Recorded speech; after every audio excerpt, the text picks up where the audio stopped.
Hello friends, स्वागत है आपका एक बार फिर हमारे study channel study with Nilesh में।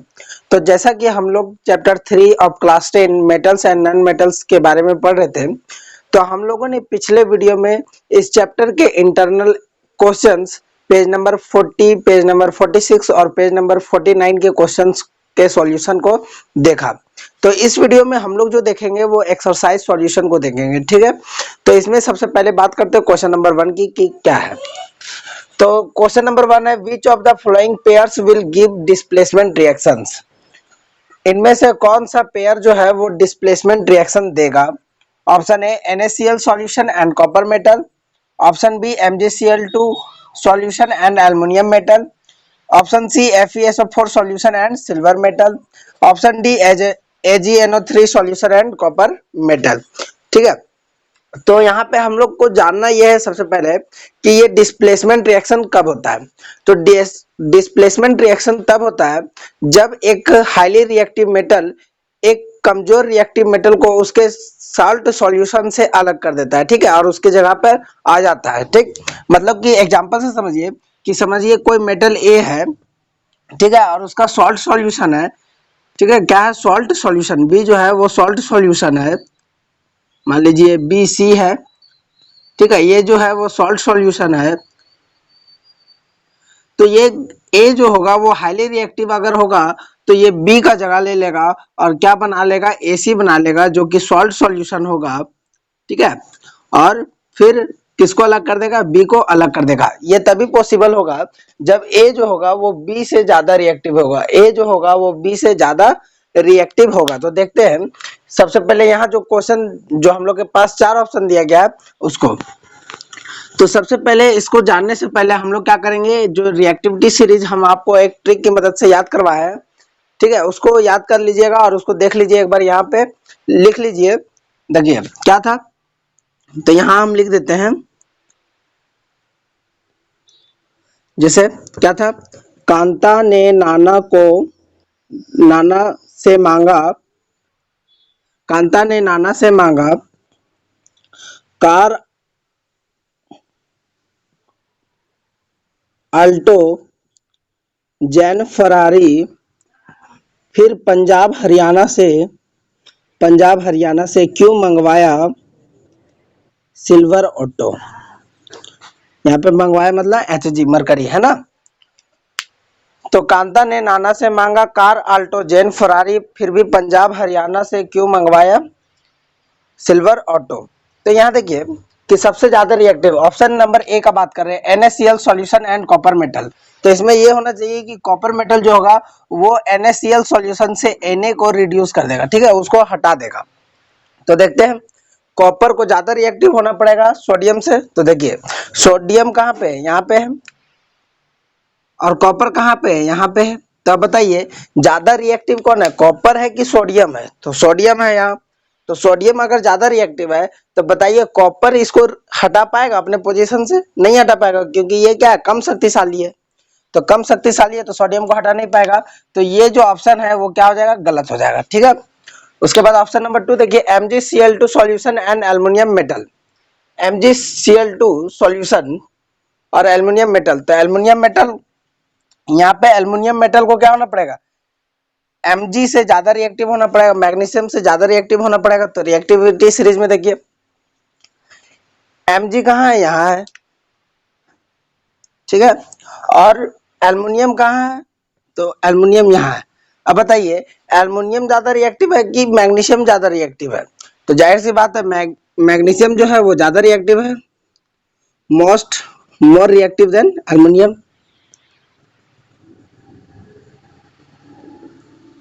अब जब एल्युमिनियम से ज्यादा रिएक्टिव है तो बताइए कि एल्युमिनियम जो होगा वो मैग्नीशियम को उसके सॉल्ट सॉल्यूशन से अलग कर पाएगा, नहीं कर पाएगा, क्योंकि एल्युमिनियम क्या है, मैग्नीशियम से कम रिएक्टिव है, कम शक्तिशाली है।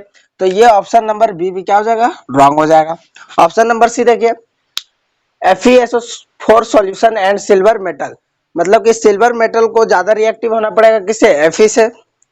तो सिल्वर मेटल कहाँ है, यहाँ है सबसे नीचे, है ना, गोल्ड के ऊपर है। और Fe कहाँ पे है? तो Fe जो है यहाँ पे है, मतलब कि Fe जो है वो मोर रिएक्टिव देन किससे है? Ag से है, सिल्वर से है। तो आप बताइए कि Ag जो होगा वो Fe को रिप्लेस कर पाएगा, उसके जगह से हटा पाएगा? नहीं ना हटा पाएगा, क्योंकि Ag क्या है, जो सिल्वर है वो कम रिएक्टिव है आयरन से, तो आयरन से कम रिएक्टिव है तो वो उसका हटा नहीं पाएगा। ठीक, तो डिस्प्लेसमेंट रिएक्शन होगा? नहीं होगा, तो ये भी क्या हो जाएगा? रॉन्ग हो जाएगा। फोर्थ नंबर देखिए, D number, AgNO3 solution and copper metal. AgNO3 मतलब कि कॉपर मेटल जो होगा वो AgNO3 सॉल्यूशन से Ag को रिप्लेस कर देगा। तो कॉपर को ज्यादा रिएक्टिव होना पड़ेगा AgNO3 से, मतलब Ag से। कॉपर को ज्यादा रिएक्टिव होना पड़ेगा किससे? Ag से, सिल्वर से। तो Ag यहाँ है और कॉपर यहाँ है, और यहाँ पे आप देख सकते हैं कॉपर जो है वो मोर रिएक्टिव देन Ag है, सिल्वर से ज्यादा रिएक्टिव है। ठीक है, कॉपर जो है वो सिल्वर से ज्यादा रिएक्टिव है, मतलब कॉपर जो होगा वो AgNO3 से Ag को क्या कर देगा? डिस्प्लेस कर देगा, और डिस्प्लेसमेंट रिएक्शन होगा। तो ये ऑप्शन नंबर डी जो है वो क्या हो जाएगा? सही हो जाएगा। ठीक है, उसके बाद क्वेश्चन नंबर 2 देखिए, विच of the following methods is suitable for preventing an iron frying pan from rusting. इनमें से कौन सा मेथड जो है वो सुटेबल है, परफेक्ट है for preventing, means for preventing an iron frying pan from rusting. एक आयरन फ्राइंग पैन को जंग से रोकने के लिए कौन सा मेथड जो है वो सबसे अच्छा सुटेबल है? ठीक है, सबसे ज्यादा सुटेबल है। तो ग्रीस का अप्लाई करना, applying grease, applying paint, paint का अप्लाई करना, applying a coating of zinc, zinc का कोटिंग को अप्लाई करना, या फिर इनमें से सभी। तो देखिए ये जो क्वेश्चन है, क्वेश्चन नंबर 2, वो इस बार आपके सिलेबस से हटा दिया गया है। ठीक है, क्योंकि ये जो क्वेश्चन है वो है prevention of metal from corrosion, जो कि इस साल हटा दिया गया आपके पोर्शन से। तो इसको बेसिकली आपको पढ़ना नहीं है, लेकिन जानकारी के लिए एक नंबर वाला क्वेश्चन थोड़ा सा देख लीजिए। तो देखिए, फ्राइंग पैन जो होता है, आयरन फ्राइंग पैन, अगर सिर्फ आयरन का बात करता, सिर्फ आयरन का अगर बात करता, तो हम लोग ग्रीस भी लगा सकते थे उसके ऊपर, पेंट भी लगा सकते थे, जिंक का कोटिंग भी लगा सकते थे, है ना, मतलब कि ऑप्शन नंबर डी हो जाता, all of the above.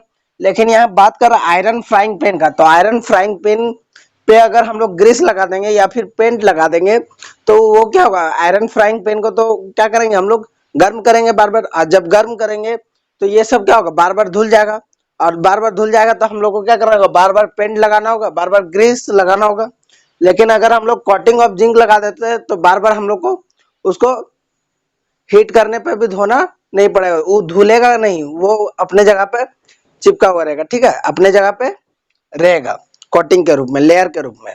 That means perfect जो होगा वो कौन सा होगा? Option number C, frying pan के लिए। ठीक है, applying a coating of zinc, अगर जिंक का कोटिंग अगर लगा देंगे तो वो जल्दी से छूटेगा नहीं, लेकिन ग्रीस और पेंट लगा देंगे तो जितना बार हीट करेंगे उतना बार वो धुल जाएगा, और हम लोग को फिर से लगाना पड़ेगा। ठीक है, तो क्वेश्चन नंबर 1 और 2 हो गया। अब देखते हैं क्वेश्चन नंबर 3 को। तो अब देखिए question number third, question number third क्या कर रहा है? क्वेश्चन नंबर थर्ड है, an element reacts with oxygen, एक एलिमेंट है जो कि ऑक्सीजन के साथ रिएक्ट कर रहा है, to give a compound with a high melting point, और क्या दे रहा है? एक कंपाउंड दे रहा है जिसका मेल्टिंग पॉइंट जो है वो बहुत हाई है। This compound is also soluble in water, ये जो कंपाउंड है वो वाटर में भी सॉल्युबल है। The element is likely to be, और ये जो एलिमेंट है वो कौन सा है? ठीक है, तो ऑप्शन है कैल्शियम, बी है कार्बन, सी है सिलिकॉन, और डी है आयरन। तो यहाँ पे जो आंसर सही होगा, ठीक है, वो क्या होगा? कैल्शियम, क्योंकि ये क्या होता है? ऑक्सीजन के साथ रिएक्ट करता है और कंपाउंड देता है जो कि जिसका मेल्टिंग पॉइंट क्या होता है? बहुत हाई होता है, और ये जो कंपाउंड होता है वो वाटर सॉल्युबल भी होता है। इसका मेल्टिंग पॉइंट जो रहता है वो लगभग 2532 डिग्री सेल्सियस लगभग रहता है, जबकि ये सब का क्या होता है? इससे कम रहता है। ठीक है, तो यहाँ पे हो जाएगा कैल्शियम। उसके बाद बात करते हैं क्वेश्चन नंबर 4 का। क्वेश्चन नंबर 4 है, food cans are coated with tin and not with zinc because, food cans जो होता है वो टिन से कोटेड होता है। फूड कैन्स आप लोग देखे होंगे, ठीक है, तो ये टिन से कोटेड होता है, जिंक से नहीं होता है। तो क्यों होता है ऐसा? क्योंकि zinc is costlier then tin, zinc जो है वो टिन से ज्यादा महंगा है। Zinc has a high melting point then tin, zinc का जो मेल्टिंग पॉइंट है वो टिन से ज्यादा है। Zinc is more reactive than tin, zinc जो है वो टिन से ज्यादा रिएक्टिव है। Zinc is less reactive than tin, zinc जो है वो टिन से कम रिएक्टिव है। ठीक है, तो यहाँ 4 ऑप्शन दिया है, तो यहाँ जो आंसर होगा वो ऑप्शन नंबर सी होगा, zinc is more reactive than tin. Zinc जो होता है वो टिन से ज्यादा रिएक्टिव होता है, इसलिए टिन का यूज नहीं किया जाता है फूड कैंस को बनाने में, जबकि जिंक का यूज नहीं किया जाता है फूड कैंस को बनाने में। ठीक है, और टिन का उपयोग किया जाता है फूड कैंस को बनाने में। तो ये हो गया क्वेश्चन नंबर 3rd और 4th। अब आगे बढ़ते हैं क्वेश्चन नंबर 5 की ओर। क्वेश्चन नंबर 5 क्या है देखते हैं। तो अब देखते हैं क्वेश्चन नंबर 5 को। क्वेश्चन नंबर 5 क्या कर रहा है। क्वेश्चन नंबर 5 है, you are given a hammer, a battery, a bulb, wires and a switch. आपको क्या दिया गया, एक हैमर दिया गया, एक हथौड़ी दिया गया, एक बैटरी दिया गया है, एक बल्ब दिया गया, वायर्स दिया गया और एक स्विच दिया गया। ठीक है, अब क्वेश्चन क्या कर रहा है उसको देखिए। How could you use them to distinguish between samples of metals and non metals. आप किस तरह से उसको यूज करोगे, जो आपको दिया गया हैमर, बैटरी, बल्ब, वायर्स और स्विच, आप उनको किस तरह से यूज करोगे सैंपल्स, मेटल्स और नॉन मेटल्स के सैंपल्स को अलग करने के लिए। ठीक है, उसके बीच में अंतर करने के लिए। तो देखिए आपके पास दो तरीका है। पहला तो ये कि आप हैमर ले लीजिए, ठीक है, और जो सैंपल आपको दिया गया है उसको उससे पीट डालिए। ठीक है, उस हैमर से उसको पीट डालिए। अगर वो पीट अगर आप हथौड़े से उसको पीट रहे हैं और वो पीटते पीटते क्या हो गया, चपटा हो गया, दैट मीन्स थिन शीट्स में कन्वर्ट हो गया, तो आप समझ लीजिए कि वो जो सैंपल है वो क्या है, मेटल है। अगर वो पीटते पीटते टूट गया तो समझ लीजिए कि क्या है, कि वो नॉन मेटल्स है। थिन शीट्स में नहीं कन्वर्ट हुआ तो समझ लीजिए वो नॉन मेटल्स है। ठीक है, दूसरा तरीका ये हुआ कि आप क्या कीजिए कि आपको जो भी सैंपल दिया गया, ठीक है, जो भी सैंपल दिया गया है उसको बैटरी के साथ, बल्ब के साथ, वायर के साथ और स्विच के साथ एक मिला करके एक सर्किट कंप्लीट कर लीजिए। और उस सर्किट से क्या कीजिए, करंट को फ्लो कीजिए। अगर करंट फ्लो हो जाता है तो समझ लीजिए कि वो जो सैंपल है वो क्या है, मेटल्स है। और अगर करंट फ्लो नहीं होता है तो समझ जाइए कि वो जो सैंपल आपको दिया गया है वो क्या है, नॉन मेटल है। ठीक है, तो दो तरीका हो गया, तो लिख लेते हैं आंसर क्या होगा। देखिए, विद द हैमर मतलब हैमर से we can beat the samples, हम लोग क्या कर सकते हैं, सैंपल जो हम लोग को दिया गया है उसको पीट सकते हैं। And if it can be bitten into thin sheets, और ये जो होता है उसको पीटते पीटते अगर वो थिन शीट्स में कन्वर्ट हो जाता है, दैट मीन्स इसका मतलब क्या हो कि वो मेलेबल होगा। अब मेलेबिलिटी प्रॉपर्टी जो होता है वो मेटल्स के पास होता है ना, तो वो मतलब मेलेबल है, then it is a metal. तो इसका मतलब क्या हुआ कि ये जो सैंपल है वो मेटल है, अदरवाइज नॉन मेटल है। ठीक, similarly we can use the battery, इसी तरह से हम लोग क्या कर सकते हैं, बैटरी, बल्ब और वायर्स और स्विच का उपयोग करके हम क्या करेंगे, एक सर्किट कंप्लीट करेंगे विद द सैंपल, सैंपल के साथ एक सर्किट कंप्लीट करेंगे। If the sample conduct electricity, और सैंपल से अगर इलेक्ट्रिसिटी कंडक्ट हो जाता है, इलेक्ट्रिसिटी पास हो जाता है, then it is a metal. तो इसका मतलब क्या होगा कि जो सैंपल है वो क्या है, मेटल है, अदरवाइज एक नॉन मेटल है। ठीक है, तो क्वेश्चन नंबर 1 ए जो है वो कंप्लीट हो गया। अब क्वेश्चन नंबर बी देखिए। Assess the usefulness of this test in distinguish metals and non metals। बोल रहा है मेटल्स और नॉन मेटल्स के बीच में जो अंतर कर रहे थे, तो उसमें आप एनालिसिस कीजिए कि जो आप टेस्ट का यूज किए हैं उसका यूजफुलनेस कितना है। ठीक है, मीन्स वो कितना कारगर है। तो जो हम लोग टेस्ट का यूज किए हैं, पहला तो ये कि हैमर ले लिया और सैंपल को पीट दिए हैं, तो वो थिन शीट में अगर कन्वर्ट हो जाता है, दैट मीन्स इसका मतलब क्या है, मेलेबल है। और मेलेबल होगा किसके पास, मेटल्स के पास। अगर ऐसा नहीं होता तो वो नॉन मेटल है। तो इस और दूसरा तरीका क्या अपनाया था कि बैटरी, बल्ब, स्विच, वायर्स जो दिया गया था उससे एक सर्किट कंप्लीट कर लिए थे सैंपल को मिला करके, और सैंपल से इलेक्ट्रिसिटी कंडक्ट हो जा रहा था, तो मतलब मेटल नहीं तो नॉन मेटल। तो ये सब जो हम लोग दो तरीका अपनाए, वो दोनों तरीका जो था वो मेटल्स का फिजिकल प्रॉपर्टी पर आधारित था। ठीक है, इसमें कोई भी केमिकल रिएक्शन नहीं हुआ था। तो ये जो है वो 100% क्या होगा, यूजफुल होगा। ठीक, तो लिख लेते हैं answer. The above tests are useful in distinguishing metals and non metals। जो ऊपर टेस्ट हम लोग किए हैं वो बहुत यूजफुल है इन डिस्टिंग्विशिंग, मीन्स अंतर करने में मेटल्स और नॉन मेटल्स के बीच में। As these are based on physical properties of metals, जैसा कि ये सब जो हम लोग डिस्टिंग्विश कर रहे थे मेटल और नॉन मेटल के बीच में, तो ये किस पे बेस्ड है, फिजिकल प्रॉपर्टी ऑफ मेटल पे बेस्ड है। और इसमें जो है no chemical reactions are involved in this test, और इस टेस्ट में कोई भी केमिकल रिएक्शन इन्वॉल्व नहीं है। तो ये हो गया आपका क्वेश्चन नंबर 5 का सॉल्यूशन। ठीक है, अब आगे बढ़ते हैं और क्वेश्चन नंबर 6 को देखते हैं कि क्वेश्चन नंबर 6 क्या कहता है। तो अब जो है वो क्वेश्चन नंबर 6 को देखते हैं। क्वेश्चन नंबर 6 क्या कह रहा है।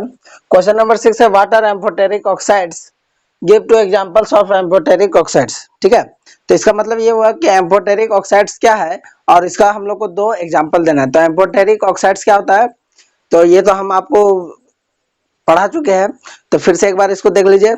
एम्फोटेरिक ऑक्साइड जो होता है वो ऐसा मेटल ऑक्साइड्स होता है जो कि एसिड के जैसा भी बिहेव करता है और बेस के जैसा भी बिहेव करता है, उसको हम लोग क्या कहते हैं, एम्फोटेरिक ऑक्साइड कहते हैं।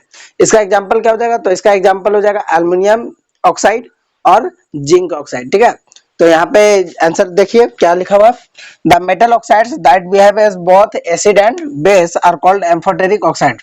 वैसा मेटल ऑक्साइड जो कि दोनों के जैसा, एसिड के जैसा भी और बेस के जैसा भी बिहेव करता हो, उसको हम लोग क्या कहेंगे, एम्फोटेरिक ऑक्साइड कहेंगे। ठीक है, एग्जांपल एल्युमिनियम ऑक्साइड Al2O3 और ZnO जिंक ऑक्साइड।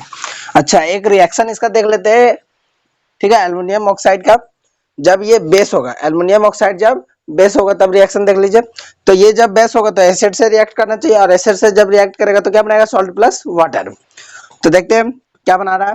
तो Al2O3 को जब HCl के साथ रिएक्ट करवाएं तो क्या बना है, देखिए HCl के साथ जब हम लोग क्या किए, रिएक्ट करवाएं, तो ये जो Cl है वो इसके साथ जाकर के मिल गया Al के साथ। ठीक है, तो क्या बन गया, AlCl3 बन गया, और H के साथ क्या मिल गया, ऑक्सीजन मिल गया। ठीक है, तो क्या बन गया, वाटर बन गया। ठीक है, तो अल्युमिनियम क्लोराइड बन गया और वाटर बन गया।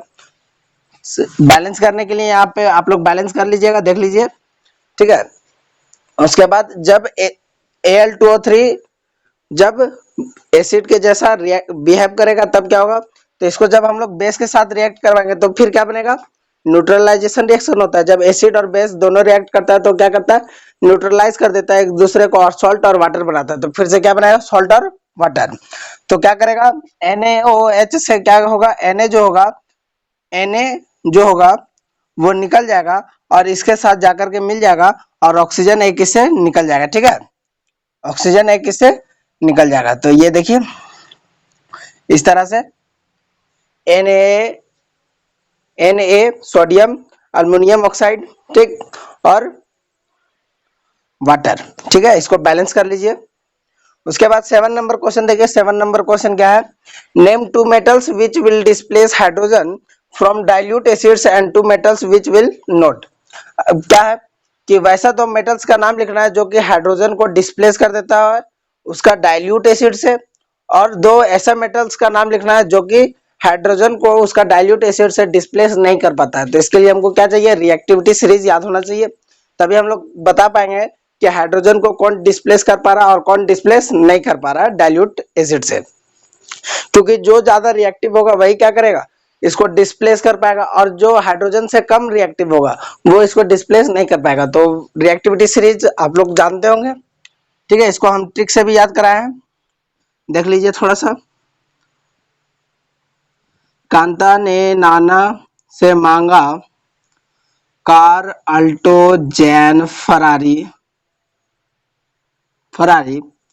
फिर पंजाब हरियाणा से क्यों मंगवाए, यहाँ मंगवाया मतलब मरकरी, मंगवाया, क्या मंगवाया, सिल्वर ऑटो। ठीक है, तो ये हो गया आपका रिएक्टिविटी सीरीज, जिसमें पोटेशियम जो होता है वो हाईली रिएक्टिव होता है और गोल्ड जो होता है वो लेस रिएक्टिव होता है। ठीक है, तो अब बताइए हाइड्रोजन को उसका डाइल्यूट एसिड से कौन डिस्प्लेस कर पाएगा, जो इससे ज्यादा रिएक्टिव होगा। तो हाइड्रोजन कहाँ है, यहाँ है। अब हाइड्रोजन से देख करके बताइए कौन ज्यादा रिएक्टिव है। तो क्या क्या नजर आ रहा है, potassium, sodium, magnesium, calcium, aluminium, zinc, iron, lead, ये सब जो है वो क्या है, हाइड्रोजन से ज्यादा रिएक्टिव है। तो ये डिस्प्लेस कर पाएगा। हम लोग को लिखना कितना है, 2 लिखना है, तो कोई सा भी 2 लिख देंगे। पोटासियम सोडियम लिख दीजिए, मैग्नीशियम कैल्शियम लिख दीजिए, कोई सा भी 2 लिख दीजिए। तो यहाँ पे हम लिख देते हैं मैग्नीशियम कैल्शियम। अगर हम लोग मैग्नीशियम और कैल्शियम लिख देंगे तो आपको याद करने में प्रॉब्लम हो जाएगा। ठीक है, तो हम क्या करते हैं, ऊपर वाला ही लिख देते हैं पोटासियम और सोडियम। तो लिख लीजिए पोटासियम और सोडियम, याद करने में परेशानी नहीं होगा। वैसे भी इसको याद करना नहीं है, समझना है। उसके बाद देखिए कौन सा मेटल जो होगा वो हाइड्रोजन को डिस्प्लेस नहीं कर पाएगा डाइल्यूट एसिड से, तो कौन सा होगा जो हाइड्रोजन से कमजोर होगा, हाइड्रोजन से लेस रिएक्टिव होगा। तो हाइड्रोजन से लेस रिएक्टिव कौन है, देखिए कॉपर है, मरकरी है, सिल्वर है, गोल्ड है, तो कोई भी दो लिख दीजिए, कॉपर और मरकरी लिख देते हैं, तो कॉपर और मरकरी। ठीक है, कोई प्रॉब्लम तो नहीं होना चाहिए। अब जो है हम लोग क्वेश्चन नंबर 8 को देखते हैं कि क्वेश्चन नंबर 8 क्या है। देखिए क्वेश्चन नंबर 8 क्या कर रहा है, in the electrolytic refining of metal M के इलेक्ट्रोलाइटिक रिफाइनिंग में what would you take as the anode, anode के रूप में आप क्या लोगे, कैथोड के रूप में क्या लोगे, और इलेक्ट्रोलाइट के रूप में आप क्या लोगे। तो ये जो क्वेश्चन है वो आपके सिलेबस से हटा दिया गया है, क्योंकि ये जो क्वेश्चन है वो रिफाइनिंग ऑफ मेटल से रिलेटेड है। ठीक है, तो ये सिलेबस से आपका हटा दिया गया है इस साल, इसको पढ़ना जरूरी नहीं है, तो इसका आंसर हम लोग नहीं देखेंगे। बात करते हैं क्वेश्चन नंबर 9 का। तो क्वेश्चन नंबर 9 क्या, देखिए क्वेश्चन नंबर 9 है, Pratyush took sulphur powder on a spatula. Pratyush जो है वो एक बर्तन में सल्फर पाउडर को लेता है एंड हीटेड इट, और इसको क्या करता है, गर्म करता है। He collected the gas evolved by inverting a test tube over it. वो क्या करता है कि जो गैस इसके दौरान फॉर्म हो रहा है, हीट करने के दौरान फॉर्म हो रहा है, उस गैस को वो कलेक्ट कर लेता है एक टेस्ट ट्यूब की मदद से, और टेस्ट ट्यूब को क्या करता है, उस गर्म सल्फर पाउडर के ऊपर रख देता है और गैस को कलेक्ट कर लेता है। As shown in figure below, जैसा कि आपको फिगर में यहाँ दिखाया गया है। फिर क्वेश्चन पूछ रहा है, what will be the action of gas on first dry litmus paper, means dry litmus paper पे इस गैस का क्या एक्शन होगा। तो ड्राई लिटमस पेपर, देखिए लिटमस पेपर का यूज कब करते हैं, तो लिटमस पेपर जो होता है वो एक तरह का इंडिकेटर होता है, जो कि हम लोग को पहचानने में हेल्प करता है कि जो सॉल्यूशन, जो चीज है हम लोग के पास, उसका नेचर एसिडिक है या बेसिक। ठीक है, तो जब हम लोग के पास ब्लू होगा, अगर हम, तो ये लिटमस पेपर जो होता है वो दो रंग का होता है, ब्लू और रेड। तो अगर ब्लू होगा और वो रेड में चेंज कर गया, ब्लू से रेड में चेंज कर गया, इसका मतलब जो हम लोग के पास है वो एसिडिक है। ठीक है, एसिडिक इन नेचर है। अगर रेड से ब्लू में चेंज कर गया, रेड से ब्लू में चेंज कर गया, इसका मतलब क्या है, हम लोग के पास जो चीज है सॉल्यूशन वो बेसिक हो गया। ठीक है, समझ में आ रहा है। तो यहाँ पे क्या बोल रहा है कि ड्राई लिटमस पेपर पे क्या होगा, तो ड्राई लिटमस पेपर में वो क्या है, कोई भी एक्शन नहीं होगा, क्योंकि लिटमस पेपर में चाहिए थोड़ा सा पानी का मात्रा, या फिर जो एसिड या बेस जिसको चेक करना है वो होना चाहिए सॉल्यूशन के फॉर्म में, एक्वस फॉर्म में। ठीक है, तो यहाँ पे एक्वस के फॉर्म में है नहीं, गैसियस फॉर्म में है, तो इसमें अगर हम लोग ड्राई लिटमस पेपर में डालेंगे तो कोई इफेक्ट नहीं पड़ेगा। लेकिन हम लोग जब मॉइस्ट लिटमस पेपर में डालेंगे तब क्या होगा, तो मॉइस्ट लिटमस पेपर में क्या होगा कि जब हम लोग, देखिए मॉइस्ट लिटमस पेपर में डालेंगे तो उसके पहले थोड़ा सा समझ लीजिए कि सल्फर जो होता है वो हीट करने पर किसमें चेंज कर जाता है, सल्फर डाइऑक्साइड में। कैसे चेंज करता है, तो सल्फर को जब हम लोग रिएक्ट करवाते हैं, सल्फर जब हीट होता है तो ऑक्सीजन के प्रेजेंस में होता है, तो क्या बनाएगा, सल्फर डाइऑक्साइड बनाएगा, बनाएगा ना सल्फर डाइऑक्साइड। और सल्फर डाइऑक्साइड को अगर हम लोग मॉइस्ट लिटमस पेपर के साथ मींस रिएक्ट करवाए, मींस मॉइस्ट लिटमस पेपर पे हम लोग क्या करें, इस सल्फर डाइऑक्साइड को छोड़े, तो सल्फर डाइऑक्साइड और मॉइस्ट लिटमस पेपर है, तो यहाँ पे वाटर का मात्रा है, मॉइस्चर का मात्रा है, तो ये क्या करेगा, वाटर के साथ रिएक्ट कर जाएगा और क्या बनेगा, H2SO3 बन जाएगा। ठीक है, H2SO3 बन जाएगा, मतलब कि सल्फरस एसिड बन जाएगा। क्लियर है। अब जब सल्फरस एसिड बन जाएगा तो अब बताइए इसको लिटमस पेपर में डालेंगे। ठीक है, तो लिटमस पेपर में डालेंगे तो कौन सा रंग शो करेगा, अगर ब्लू पे डालते हैं तो किस में चेंज कर जाएगा, रेड में चल जाएगा, चेंज कर जाएगा, क्योंकि एसिडिक नेचर है इसका, सल्फरस एसिड क्या एसिड है, तो ब्लू में डालेंगे तो रेड में चेंज कर जाएगा।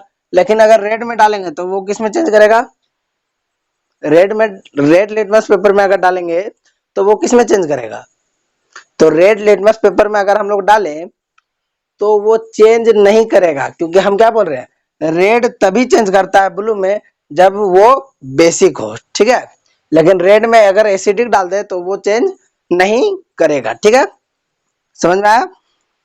तो यहाँ सेकंड नंबर क्वेश्चन जो है ए का सेकंड, उसका आंसर क्या होगा देखिए, since the gas formed in this reaction is sulphur dioxide.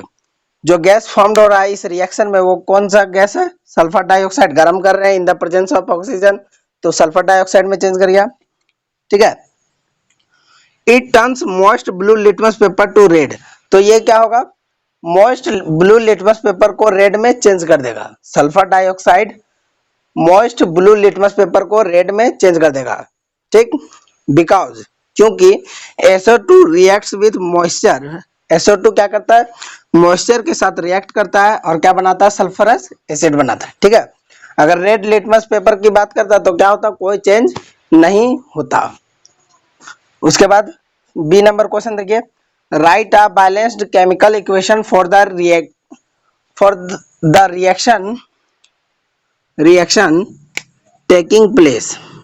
ठीक है, क्या करना है, जो रिएक्शन हुआ है, जो रिएक्शन केमिकल रिएक्शन हुआ है उसका बैलेंस्ड केमिकल इक्वेशन को आपको लिखना है। ठीक है, तो यही तो आपका रिएक्शन हुआ था। सबसे पहले क्या होता, सल्फर पाउडर को हीट किए in the presence of oxygen, sulphur dioxide बन गया। सल्फर डाइऑक्साइड को, ठीक है, सल्फर डाइऑक्साइड को किसके साथ, ब्लू मॉइस्ट लिटमस पेपर के साथ जब करवाए तो वाटर मिल गया इसको और क्या बना लिया, सल्फरस एसिड बना लिया। तो वही रिएक्शन यहाँ पे भी लिखा हुआ।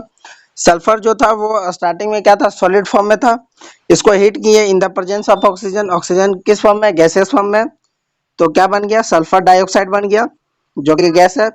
सल्फर डाइऑक्साइड जो कि गैस है, इसको उसको लिटमस पेपर के साथ रिएक्शन करवाना था ना, मतलब वाटर आ गया जो कि लिक्विड था, और ये क्या बन गया, सल्फरस एसिड बन गया। सल्फरस एसिड SUL लिख लीजिए, इसका स्पेलिंग भूल जाइएगा, सल्फरस एसिड।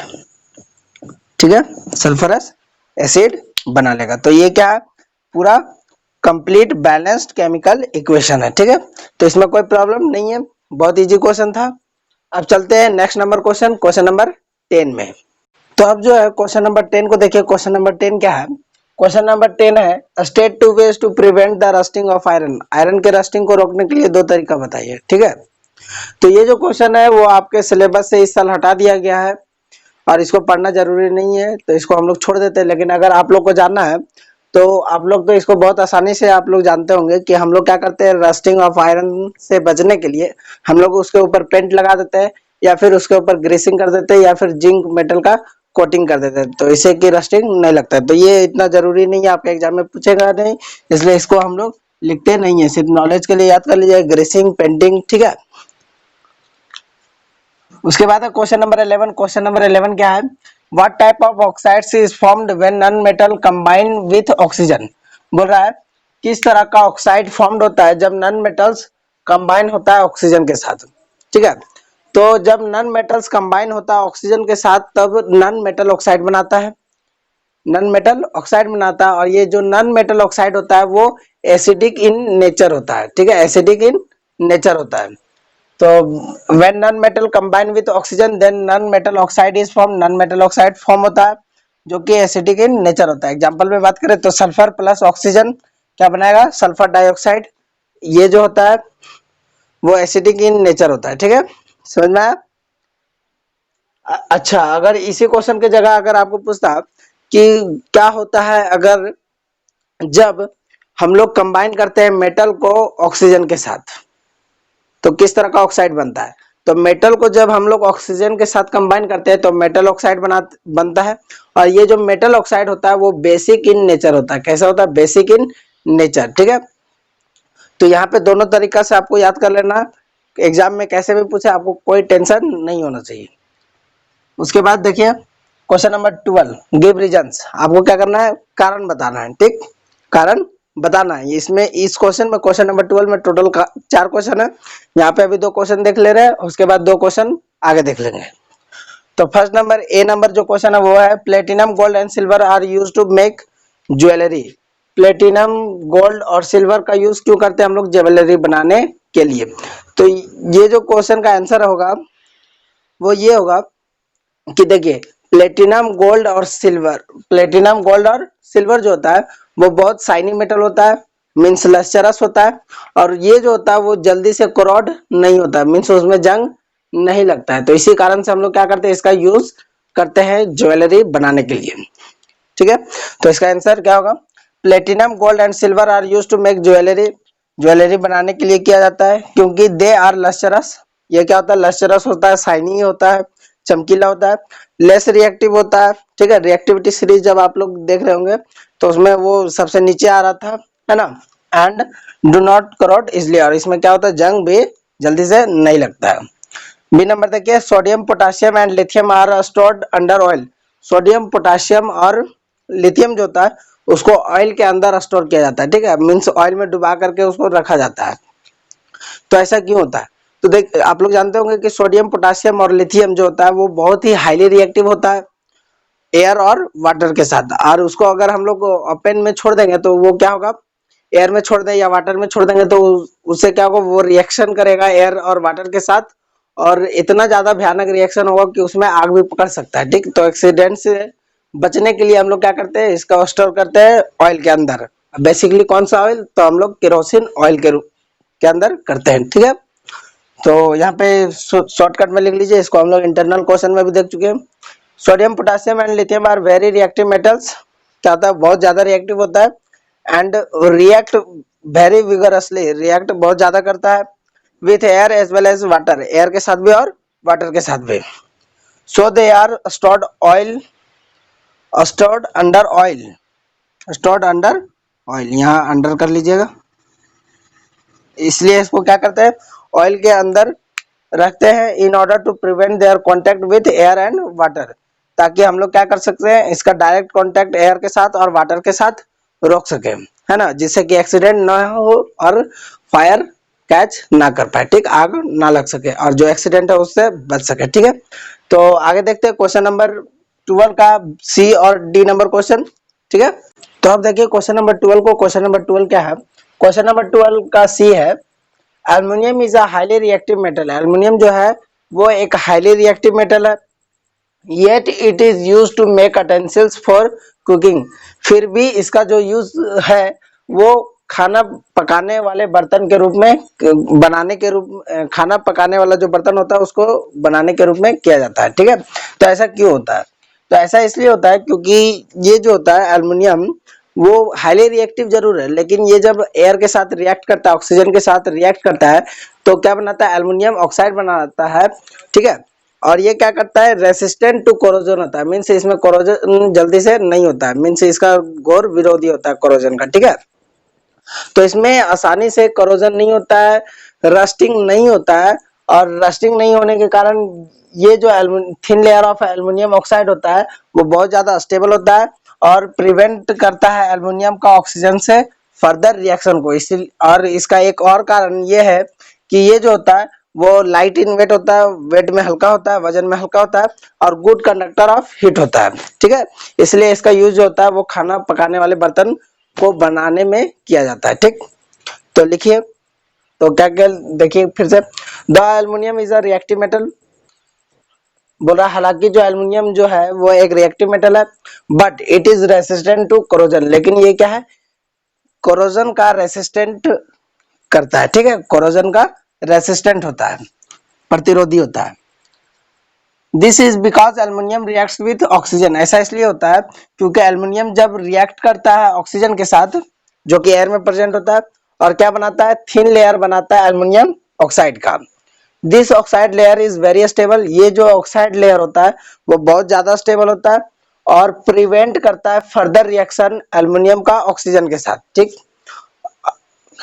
और क्या होता है इसके साथ ही, also it is light in weight, और ये क्या होता है, वेट में हल्का भी होता है और गुड कंडक्टर ऑफ हीट भी होता है, इसीलिए इसका जो यूज है वो खाना पकाने वाले बर्तन को बनाने में किया जाता है। ठीक, so hence it is use to make utensils for cooking.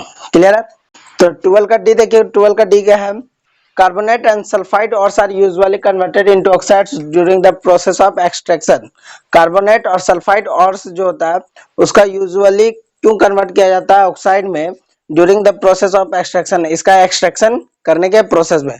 तो ये जो क्वेश्चन है वो एक्सट्रैक्शन ऑफ मेटल से रिलेटेड है, जो कि आपके सिलेबस में इस साल नहीं पढ़ना है, ठीक है। तो इसको हम लोग नहीं पढ़ेंगे, इस पे कट मार्क्स लगा लीजिए, ये एग्जाम में आपका नहीं आएगा, ठीक है। तो आगे बढ़ते हैं क्वेश्चन नंबर 13 की ओर। क्वेश्चन नंबर 13 क्या कहता है, ठीक है।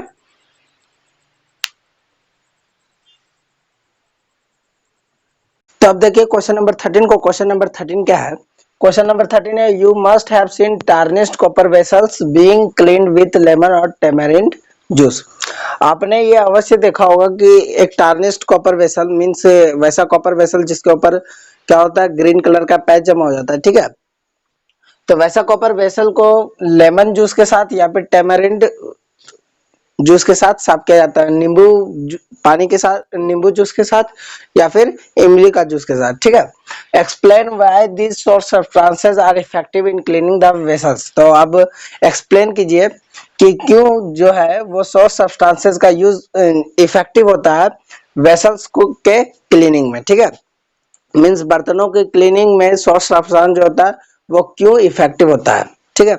तो देखिए कॉपर कॉपर जो होता है, ठीक है, कॉपर जो होता है वो कार्बन डाइऑक्साइड जो कि एयर में प्रेजेंट होता है उसके साथ रिएक्ट करता है और क्या बनाता है, कॉपर कार्बोनेट बनाता है, ठीक है। कॉपर कार्बोनेट बनाता है, जिसके कारण क्या होता है कि कॉपर वेसल जो होता है वो अपना शाइनी सरफेस को खो देता है, शाइनी ब्राउन सरफेस को खो देता है, and forms a green layer of copper carbonate. और क्या बनाता है, ग्रीन लेयर बनाता है कॉपर कार्बोनेट का। फिर से कॉपर जो होता है वो कार्बन डाइऑक्साइड के साथ रिएक्ट करता है और क्या बनाता है, कॉपर कार्बोनेट बनाता है, और ये क्या करता है, कॉपर कार्बोनेट ग्रीन लेयर बना देता है कॉपर वेसल्स के ऊपर, ठीक। The citric acid present in the lemon और टेमरिंड जूस, जो सिट्रिक एसिड प्रेजेंट होता है लेमन में और टेमरिंड जूस में, ठीक है। इसमें क्या सिट्रिक एसिड होता है, टेमरिंड में भी टार्टरिक एसिड होता है। तो जनरली एसिड समझिए, तो जो एसिड प्रेजेंट होता है, यहाँ लिख लीजिए the acid present in the lemon और टेमरिंड जूस, जो एसिड प्रेजेंट होता है लेमन में और टेमरिंड जूस में, वो क्या करता है, कॉपर कार्बोनेट का जो बेसिसिटी होता है, कॉपर कार्बोनेट क्या बेसिक इन नेचर होता है, ठीक। और उसका बेसिसिटी को क्या करता है, न्यूट्रलाइज करता है, क्योंकि हम लोग जानते हैं कि एसिड का रिएक्शन जब बेस के साथ क्या करेंगे तो क्या बनेगा, सॉल्ट और वाटर बनाएगा, ठीक है। तो कॉपर कार्बोनेट हो गया नेचर में कैसा, बेसिक, और हम लोग क्या दे रहे हैं उसको, एसिड, तो दोनों न्यूट्रलाइज होगा, मतलब कि क्या हो जाएगा, जो कॉपर बर्तन था उसके ऊपर कॉपर कार्बोनेट का लेयर जम गया था जो कि बेसिक इन नेचर था, और हम लोग उसके ऊपर एसिड डाल देंगे तो क्या होगा, न्यूट्रलाइज हो जाएगा, और जो कॉपर कार्बोनेट का लेयर होगा वो वहां से हट जाएगा, ठीक है। तो इसके कारण से क्या होगा कि न्यूट्रलाइज कर देगा कॉपर कार्बोनेट का बेसिसिटी को और डिसॉल्व कर लेगा इस लेयर को अपने आप में, and make the copper vessels again shiny brown, और क्या करेगा, कॉपर वेसल्स को वापस शाइनी ब्राउन बना देगा, ठीक है। So that these substances are effective in cleaning the vessels, इसीलिए ये सोर्स सब्सटेंसेस जो होता है वो बहुत ज्यादा इफेक्टिव होता है वेसल्स को साफ करने के लिए, ठीक है। तो क्वेश्चन नंबर 13 जो होता है वो कंप्लीट होता है। अब चलते हैं क्वेश्चन नंबर 14 की ओर। क्वेश्चन 14 क्या है? तो अब देखिए क्वेश्चन नंबर 14। क्वेश्चन नंबर 14 क्या है?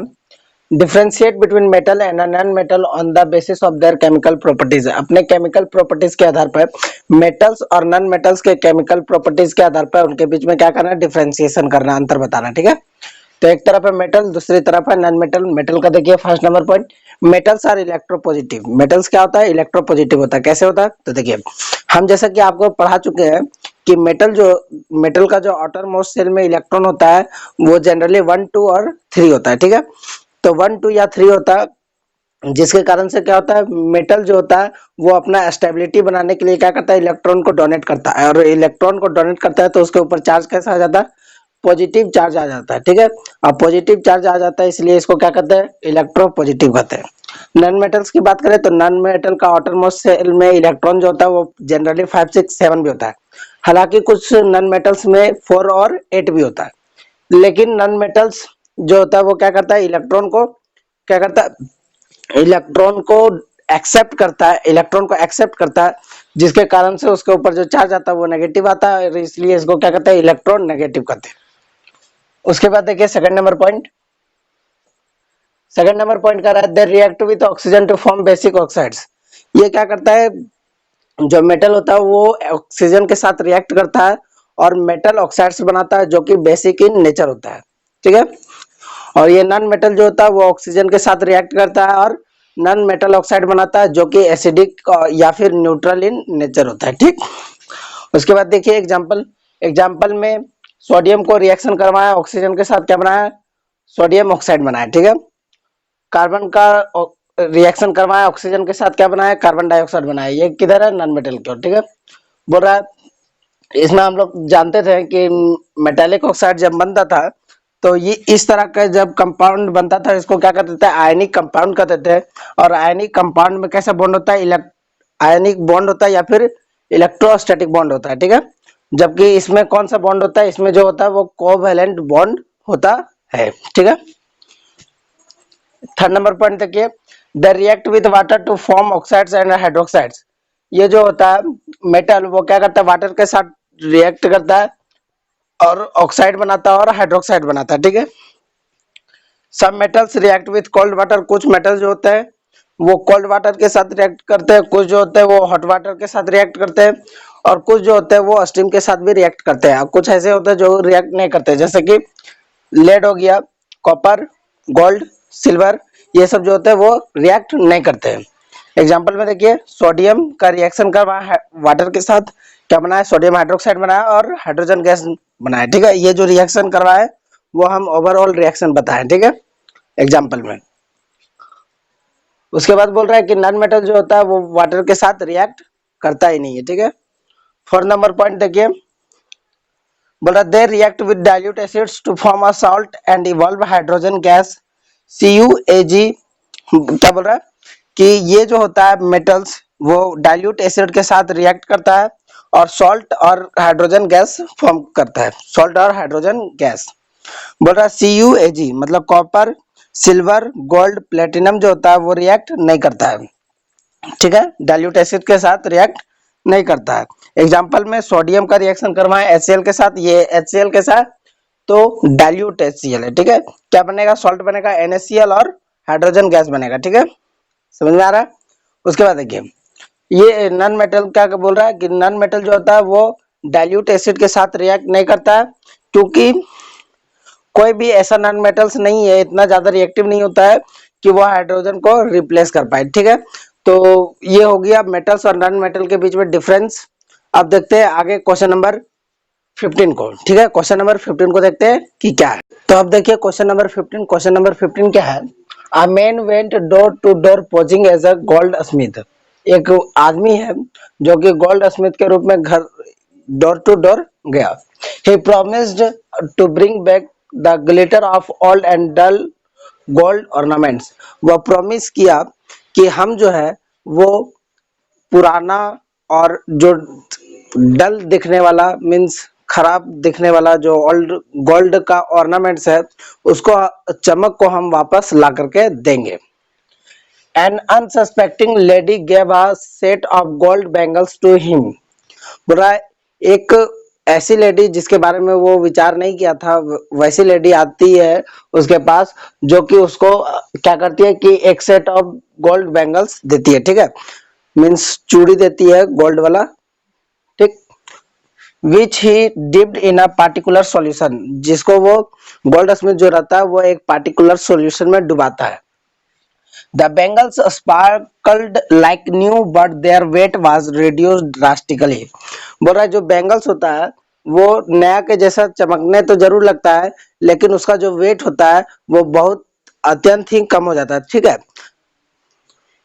The lady was upset, but after a futile argument, the man beat a hasty retreat। अब बताइए कि औरत दी थी उसको चमकाने के लिए, सोनार को क्या दी, गोल्ड स्मिथ को दी थी अपना सोना चमकाने के लिए, लेकिन सोनार क्या किया कि जैसे ही उसको एक पार्टिकुलर सॉल्यूशन में डाला तो उसका जो सोना का वजन था वो कम हो गया। अब कम हो गया उसका सोना का वजन, तो औरत लोग तो जानबे करते हैं कि सोना के पीछे कितना भागती है, तो उन लोग वो क्या किए, पूरा चढ़ गए सोनार के ऊपर कि हम तोरा चमकाने दिए थे और तू हमारे क्या किया, चुरा लिया कि क्या किया। पूरा एकदम ओकरा से लड़ने झगड़ने लगे, एकदम पूरा तीखा बहस होने लगा। आप जानबे करते हैं कि औरत के सामने भगवान के नहीं चलता है तो ये गोल्ड स्मिथवा क्या चलेगा सो, ठीक है, सोनारबर्ग भी नहीं चला।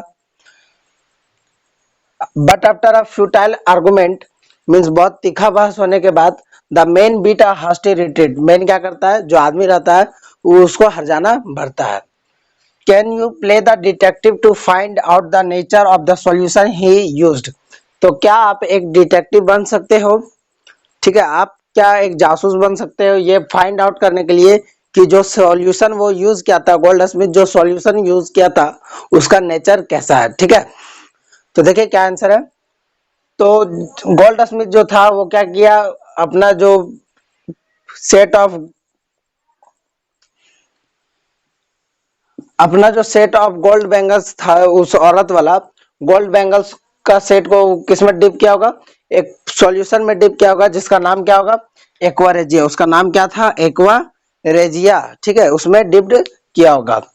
ये एक्वा रेजिया जो है, ठीक है, वो 3:1 मिक्सचर है, 3:1 मिक्सचर है कॉन्क HCl का, conc HCl means concentric hydrochloric acid का और कंसेंट्रिक नाइट्रिक एसिड का, ठीक है, HNO3 का, ठीक है, मतलब 3 पार्ट जो है वो कॉन्क HCl है और एक पार्ट जो है वो क्या है, कॉन्क HNO3 है।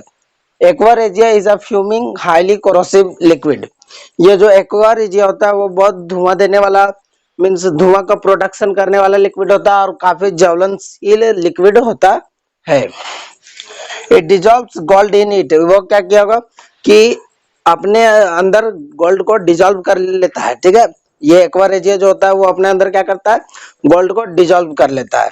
After dipping the gold ornaments in aqua regia, बोल रहा है गोल्ड ऑर्नामेंट्स को मीन्स सोना का आभूषण को एक्वा रेजिया में डुबाने के बाद, डिप करने के बाद the outer layer of gold gets dissolved, जो आउटर लेयर होता है गोल्ड का वो घुल जाता है उसमें, उस एक्वा रेजिया सॉल्यूशन में घुल जाता है।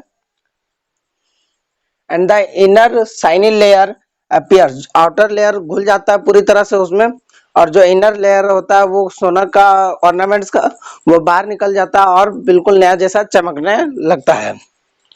और इस कारण से क्या होता है कि जो वेट होता है, जो वेट था सेट ऑफ गोल्ड का वो क्या हो गया, रिड्यूस हो गया, ठीक है, समझ में आया? क्या बोल रहा है कि गोल्ड स्मिथ जो होगा वो अपना जो सॉल्यूशन में वो डुबाया था उस सॉल्यूशन का नाम क्या था, एक्वा रेजिया, और ये एक्वा रेजिया में 3:1 मिक्सचर होता है कॉन्क HCl का और कॉन्क HNO3 का, ठीक है, और ये क्या करता है गोल्ड को अपने आप में घोल लेता है, ठीक है, मिला लेता है, समझ में आया? अब जब वो गोल्ड को उसमें डुबाया होगा तो डुबाने पर क्या होता है, जो आउटर लेयर होता है गोल्ड का वो उसमें पूरी तरह से घुल जाता है आउटर लेयर, और इनर लेयर जो होता है गोल्ड का वो बाहर निकल जाता है और एकदम नया के जैसा चमकने लगता है, ठीक है। और इसके कारण से क्या हुआ कि जो वेट था गोल्ड बैंगल्स का वो क्या हो गया, रिड्यूस हो गया, ठीक है, समझ में आ गया। अब लास्ट क्वेश्चन देखते हैं इस एक्सरसाइज का, क्वेश्चन नंबर 16। तो अब जो है हम लोग क्वेश्चन नंबर 16 को देखते हैं जो कि इस चैप्टर का लास्ट क्वेश्चन है, इस एक्सरसाइज का लास्ट क्वेश्चन है। Give reasons why copper is used to make hot water tanks and not steel and alloy of iron, बोल रहा है कारण बताइए, कारण दीजिए क्यों जो है वो कॉपर का हम लोग यूज करते हैं हॉट वाटर टैंक्स को बनाने के लिए जबकि स्टील का नहीं करते, जबकि स्टील का नहीं करते हैं, और ये स्टील जो होता है वो आयरन का एलॉय होता है फिर भी स्टील का हम लोग यूज नहीं करते हैं और कॉपर का यूज करते हैं हॉट वाटर टैंक्स को बनाने के लिए। तो देखिए, तो जैसा कि हम लोग जानते हैं कि कॉपर जो होता है, as we know that copper does not react with hot water, cold water और स्टीम। जैसा कि हम लोग जानते हैं कॉपर जो होता है वो हॉट वाटर के साथ, कोल्ड वाटर के साथ और स्टीम के साथ रिएक्शन नहीं करता है, ठीक है, रिएक्ट नहीं करता है। बट जबकि लेकिन आयरन रिएक्ट्स विथ स्टीम, लेकिन जो आयरन होता है वो स्टीम के साथ रिएक्ट करता है, भाप के साथ रिएक्ट करता है। If the hot water tanks are made up of steel, अब सोचिए कि अगर जो हॉट वाटर टैंक होगा वो स्टील का बना होगा तो क्या होगा, स्टील जो कि आयरन का क्या है, एलॉय है, then iron would react vigorously, तो आयरन क्या होगा, विगोरसली रिएक्ट करेगा, बहुत तेज रिएक्ट करेगा विद द स्टीम, स्टीम के साथ रिएक्ट करेगा।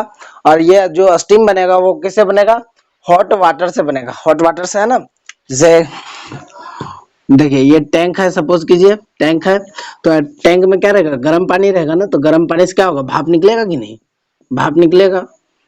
तो ये गर्म पानी से भाप निकलेगा, तो ये हम लोग जानते हैं कि आयरन जो होता है, आयरन जो होता है वो क्या करता है, स्टीम से रिएक्ट करता है, हॉट वाटर से नहीं करता, स्टीम से करता है, ठीक है।